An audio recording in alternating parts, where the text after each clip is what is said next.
Bonjour à tous. J'espère que vous allez bien, que vous avez bien passé les deux fêtes, la Noël et la bonne année, et que les choses se passent très bien pour vous.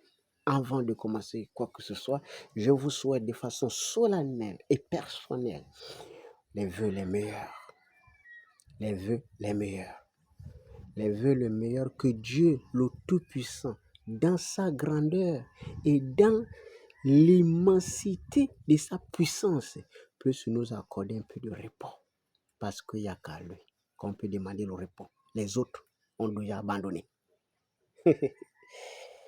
Ceci dit, puisque nous sommes en 2025, et je vous apprends que j'étais hors de ce pays. Quand j'ai dit hors du pays, ça veut dire que j'étais dans un milieu où on ne peut pas considérer que ça fait partie du Gabon. Bon, bref, j'étais quand même quelque part.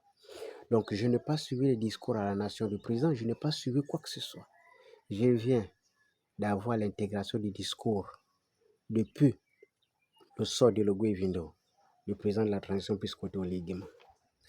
Donc, de façon traditionnelle, depuis Ali Bongo, j'ai souvent eu l'habitude de donner quelques éléments de commentaires concernant le discours de ceux qui nous gèrent.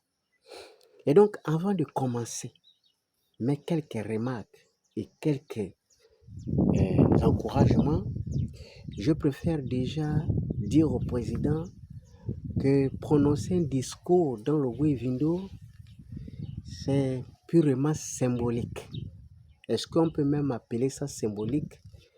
Parce que en réalité, ce sont les actes qui marquent en politique.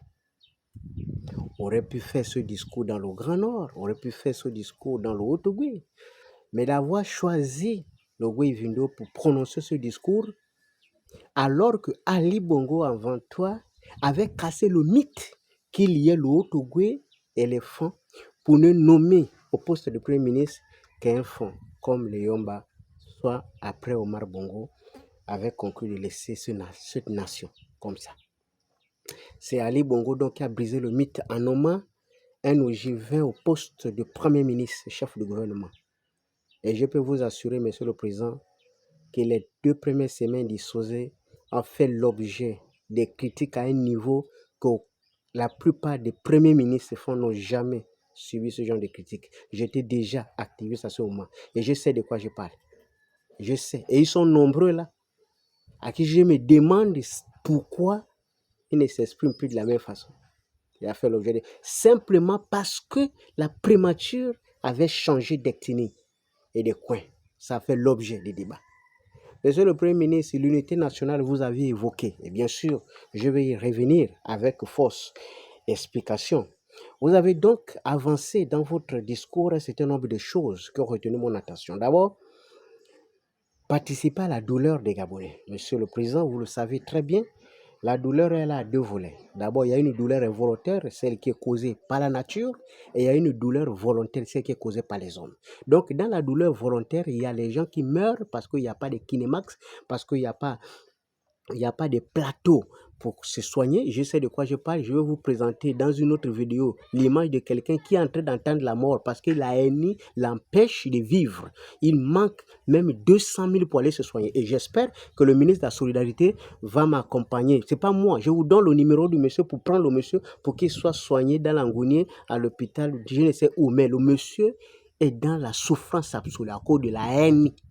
Je vous rappelle, monsieur le président, les gens meurent pour ça. Et ça ne fait pas partie des douleurs que des hommes peuvent accepter. Ce sont des douleurs qu'on peut éviter. Parce que techniquement, parce que les moyens, on a pour éviter ce genre de douleurs. Mais malheureusement, il y a des gens qui détournent l'argent qu'on peut employer à la CAMGS et puis ils sont en liberté. Bon, bref. Et puis, vous avez parlé donc de l'unité nationale, monsieur le président. Revenons-en sur l'unité nationale. C'est quoi l'unité nationale? L'unité nationale symbolise les 9 provinces du Gabon qui regorge la diversité ethnique du pays. Nous en avons une cinquantaine, plus d'une cinquantaine au total. Quand vous faites le ratio en termes de responsabilité, monsieur le président, vous allez vous rendre compte qu'il n'y a que 2 entités qui dirigent ce pays véritablement. Ça, on n'a pas besoin de prendre des médias à 14 heures pour se rendre à l'évidence. Que vous le voulez ou pas, monsieur le président, ça fait les débats. Dans les quartiers et partout, ça fait le débat. La meilleure façon de restaurer, c'est de remodifier la carte décisionnelle du pays. c'est indispensable et c'est presque quasiment inévitable. Ensuite, vous avez parlé de la malgouvernance. Monsieur le Président, la malgouvernance suppose qu'il n'y a pas de décision, mais puisque vous en avez la décision. Et donc, à votre niveau, vous n'avez pas besoin de permission pour nettoyer, pour toiletter tout ce qui existe comme défaut. Ça veut dire que quelqu'un qui a volé va en prison. Ça aussi, c'est simple. C'est comme ça qu'il faut installer et chasser la malgouvernance. Donc, pour la malgouvernance, vous en avez la solution puisque vous avez les manettes de pouvoir. Même si c'est un pouvoir transitoire, mais vous en avez les manettes aujourd'hui. Donc, vous pouvez agir, vous pouvez déjà montrer la volonté et la dimension de ce que vous voulez faire du pays, en éliminant un certain nombre de choses, puisque ceux qui détournent, ils sont en liberté. Donc, ça ne colle pas avec la gouvernance selon la vision que vous avez évoquée dans votre discours, Monsieur le Président, très respectueusement. Et ensuite, vous avez évoqué l'indépendance de la justice. Je vais être en accord avec vous que la justice est dans son indépendance, mais au regard des actes des uns et des autres et des réactions de la justice, on a comme l'impression qu'à géométrie variable, Monsieur le Président, permettez-nous quand même d'en douter.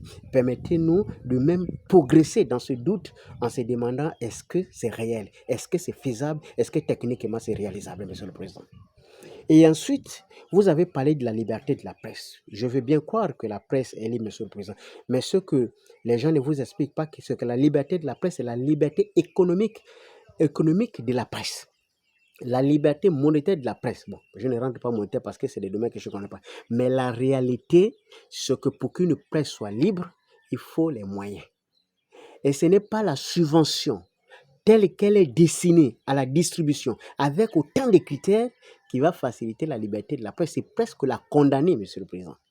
On réduit la presse au silence. Ce n'est pas une belle façon de progresser vers l'indépendance de la presse.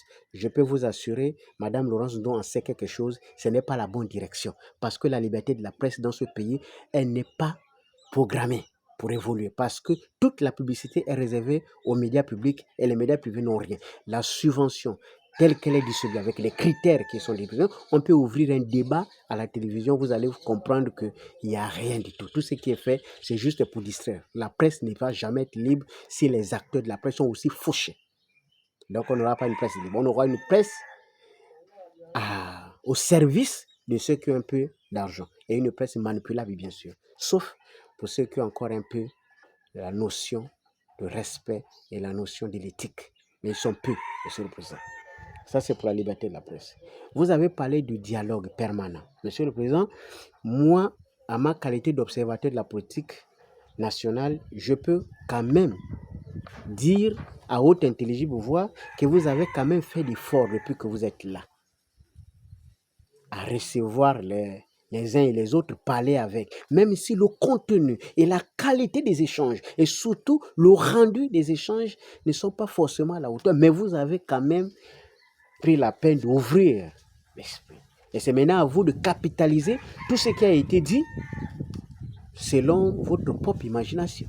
Si vous voulez, bien sûr, Monsieur le Président. Ça ne dépend que de vous, puisque vous avez tous ces outils à votre disposition.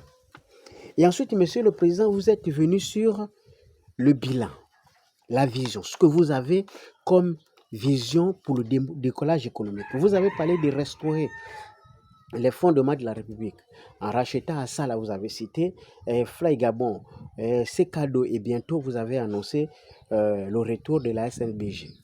Ma mémoire ne me trompe pas, c'est exactement ça. Monsieur le Président, permettez-moi de revenir légèrement sur Sekado. Vous avez dit Sekado, on a racheté les parts, désormais l'État a les parts. Mais je vous rappelle que ça fait 2 heures, je viens de quitter au Sekado et les mêmes travailleurs de Sekado viennent de me faire encore un petit briefing. Ils n'ont rien. Ils ne sont pas embauchés. Ils ne sont pas reconnus à la CNC ni à la CAMGES. Les caissières que vous voyez là, ils travaillent comme les gens qui font témoigner là. Ils ne sont pas comme dans une société. Ils sont toujours comme les gens considérés en CDD. Donc dans l'extrême pauvreté, l'extrême misère. Monsieur le Président, si vous ne le savez pas, vous faites un tour à ces cadeaux, vous allez vous renseigner. Et Michel Essongue est parfaitement informé. Il est au courant Et ils le savent très bien. Et peut-être ils vont vous expliquer comment ces cadeaux. Mais ces cadeaux, ce n'est pas seulement la reprise, mais il faut la refondation de ces Kagadis pour que ça soit sous forme d'entreprise, pour que la plupart de ces acteurs qui sont à la production de la valeur ajoutée à ces Kagadis puissent être pris en compte en tant que société, pas en tant que partenaire, parce que là, ils souffrent. Ils ne sont pas pris en compte. C'est la même chose avec le PMG et les autres entités qui existent ici, qui exploitent les gens, qui font rentrer de l'argent gratuitement. Monsieur le Président, c'est ça également la refondation. Et pour terminer, Monsieur le Président, puisque le temps, le temps passe, vous avez parlé donc de la restauration des valeurs et de l'éthique, Monsieur le Président. Vous faites bien de souligner les valeurs et l'éthique. Encore qu'il faut définir c'est quoi les valeurs pour le Gabon et c'est quoi l'éthique au Gabon. Parce que lorsqu'on dénonce un fait réel, on vous condamne. Lorsque quelqu'un vient dire quelque chose qui est faux, il est applaudi.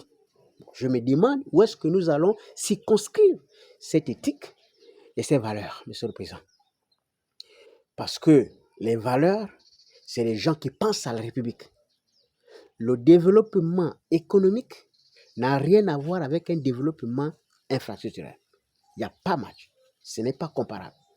Donc, que vous investissiez des tas de milliards dans la construction des infrastructures, ça ne règle pas le problème économique. Et vous savez, vous êtes entouré des économistes, ils sont bien placés pour vous expliquer qu'il faut de l'audace pour faire décoller une économie véritablement. Et ils ont les outils dans leur cerveau. S'ils sont un peu gentils, ils peuvent mettre ça au service de la République.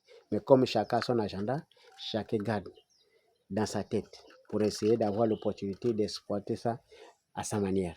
Peut-être qu'après, quand ils seront plus en bon terme avec vous, c'est en ce moment que vous allez vous rendre compte que vous êtes à côté d'un économiste. Et puis pour terminer, Monsieur le Président, vous avez parlé donc, entre autres, de faire du Gabon un pays dit d'envie. On espère que d'ici là, à part le fait que ceux qui viennent d'ailleurs progressent dans notre pays, nous, on ne voit pas tout ce qui va faire du Gabon un pays digne d'envie, parce que pour que les autres considèrent que le Gabon c'est un pays digne d'envie, ça passe nécessairement par le niveau de trait de vie des autochtones, et c'est ce qui va faire en sorte que les autres puissent envier le Gabon, envier de ne pas être né gabonais. Mais si c'est pour qu'on envie un pays où les propres habitants croupissent dans l'extrême misère, l'extrême précarité, je vous assure, j'ai passé la bonne année dans un coin où il n'y a ni télé, ni radio. Ils ne sont même pas au courant de tout ce que vous avez dit. Basta. Ils ne sont pas au courant.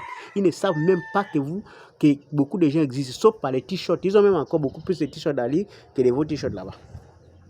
Et ensuite, vous avez terminé avec quelques annonces. Donc notamment le port de Mayumba, le chemin de fer qui va désormais transiter jusqu'à Mayumba en passant par Boué. Et vous avez terminé par le barrage de Boué qui va certainement alimenter je ne sais quelle autre centrale électrique. Bon, bref, voilà un peu de façon résumée. Résumé, c'est que vous avez prévu depuis le berceau du Kokou, donc dans le Goué-Vino, depuis Makokou. Voici ce que vous avez proposé aux Gabonais, et je suis venu très modestement apporter ces quelques commentaires à votre discours. J'espère que 2025 va nous permettre, dans la dignité et le respect mutuel, de tout faire pour que ce qui ne marche pas soit dénoncé, et que la démocratie telle que vous la voulez, Monsieur le Président, soit appliquée, pas à géométrie variable, soit appliquée dans son intégralité. Tout est dans le cœur.